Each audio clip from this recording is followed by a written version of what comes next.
Arjun Rampal industry के बेहतरीन actor है। जब अर्जुन रामपाल इंडस्ट्री में आए थे तब उनका बहुत क्रेज हुआ था। लेकिन अचानक से ऐसा क्या हुआ कि जिस अर्जुन रामपाल को लोग चार्मिंग कहा करते थे, इतना हैंडसम, इतना चॉकलेटी हीरो कहा करते थे, करियर की शुरुआत में ही ऐसा क्या हुआ कि अचानक से उनके करियर में ड्रॉप आया। आज अर्जुन रामपाल की लाइफ से जुड़ा एक ऐसा किस्सा बताएंगे जहां पर अर्जुन रामपाल की किस्मत खुलने वाली थी, लेकिन एक सुपरस्टार और एक डायरेक्टर की पॉलिटिक्स के कारण अर्जुन रामपाल के पीक टाइम पर उनका करियर बर्बाद हो गया। ये वो टाइम था जब अर्जुन रामपाल सब तरफ से फिल्में कर रहे थे और बड़े बड़े प्रोड्यूसर्स से बात कर रहे थे। इसी दौरान अर्जुन रामपाल को एक बड़ी फिल्म मिली।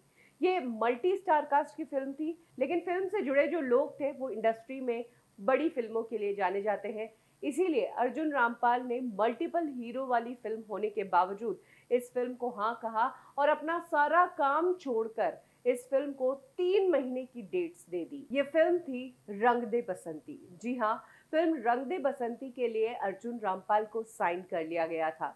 सिद्धार्थ एक्टर ने जो रोल किया था वो रोल इनिशियली अर्जुन रामपाल करने वाले थे। इस फिल्म की तैयारी अर्जुन रामपाल ने शुरू कर दी थी। फिल्म के लिए अर्जुन रामपाल को एक अलग लुक लेना था, वो भी वो ले चुके थे और ऑलमोस्ट एवरीथिंग डन हो गया था। लेकिन एंड में डायरेक्टर ने अर्जुन रामपाल को अनप्रोफेशनल कहते हुए इस फिल्म से आउट कर दिया। तब तो बहुत कंट्रोवर्सी हुई, लेकिन बाद में अर्जुन रामपाल एक शो में पहुंचे थे जहां पर उन्होंने रंग दे बसंती फिल्म के दौरान उनके साथ क्या पॉलिटिक्स हुई उस पर खुलकर बात की। अर्जुन रामपाल ने कहा कि जिस डायरेक्टर के साथ हम काम कर रहे थे वो डायरेक्टर बहुत ही कंफ्यूज था। राकेश ओम प्रकाश मेहरा ने इस फिल्म को बनाया था। अर्जुन रामपाल का कहना है कि हर दिन हम सेट पर पहुंचते और डायरेक्टर स्क्रिप्ट में कुछ और ही डाल देता। मुझे देखकर कहता कि तुम मेरे कैरेक्टर हो, कभी कहता कि अच्छा तुम मेरे कैरेक्टर हो गया। कभी कैरेक्टर को लेकर कुछ समझाता तो कभी कैरेक्टर को लेकर कुछ समझाता। डायरेक्टर को ही क्लियर नहीं था कि आखिर वो पिक्चर किस बारे में बना रहा था। इतना ही नहीं, अर्जुन रामपाल ने डायरेक्टर राकेश ओम प्रकाश मेहरा को बहुत ज्यादा अनप्रोफेशनल और अनसर्टेन बताया। इसके बाद जब अर्जुन रामपाल से पूछा गया कि क्या आमिर खान की वजह से कुछ हुआ है, क्या आमिर खान फिल्म मेकिंग में दखल अंदाजी देते थे उससे ये सब हुआ है, तो अर्जुन रामपाल ने सीधे सीधे तो कुछ नहीं कहा, लेकिन उन्होंने कहा कि हाँ, आमिर खान हर रोज डायरेक्टर के साथ क्वेश्चंस बहुत करते थे और बहुत सारी चीजें डिस्कस करते हैं। क्योंकि आमिर खान फिल्म मेकिंग में भी घुस जाते हैं तो हर चीज उनके हिसाब से चलती है। तो उन्होंने डायरेक्टली तो आमिर पर इल्जाम नहीं लगाया, लेकिन उनका कहना था कि आमिर खान का भी फिल्म को लेकर काफी दखल अंदाजी चलती थी। और तो और अर्जुन रामपाल ने ये भी कहा कि वो तो आमिर के साथ काम करना चाहते थे, लेकिन एक बेहतरीन अभिनेता के साथ काम करने का मौका वो चूक गए। हालांकि आगे चलकर रंग दे बसंती जब रिलीज हुई और इतनी बड़ी सुपर डुपर हिट फिल्म ये हुई, तब अर्जुन रामपाल ने कहा कि मुझे जरा भी रिग्रेट नहीं है कि मैंने इस फिल्म को छोड़ा, क्योंकि फिल्म का डायरेक्टर बहुत ही अनप्रोफेशनल था।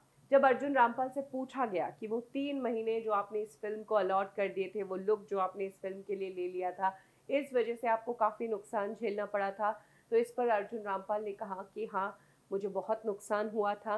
मैं बड़े बड़े प्रोड्यूसर्स से मिला था, मैं राइट फिल्में कर रहा था, लेकिन अचानक से जब इस फिल्म से मैं बाहर हुआ तब मेरे बारे में सभी तरफ काफ़ी नेगेटिव खबरें फैल गई, मेरी अनप्रोफेशनलिटी को लेकर और बर्ताव को लेकर गलत बातें कही गई, जिसके बाद मेरे हाथ से और भी कई सारे प्रोजेक्ट्स चले गए थे।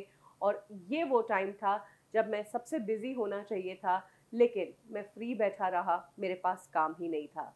तो कुछ इस तरीके से डायरेक्टर राकेश ओम प्रकाश मेहरा और आमिर खान की रंग दे बसंती को लेकर जो पॉलिटिक्स हुई और जो चर्चा हुई, उसमें अर्जुन रामपाल मारे गए, वरना अर्जुन रामपाल आज एक अलग ही लेवल पर होते।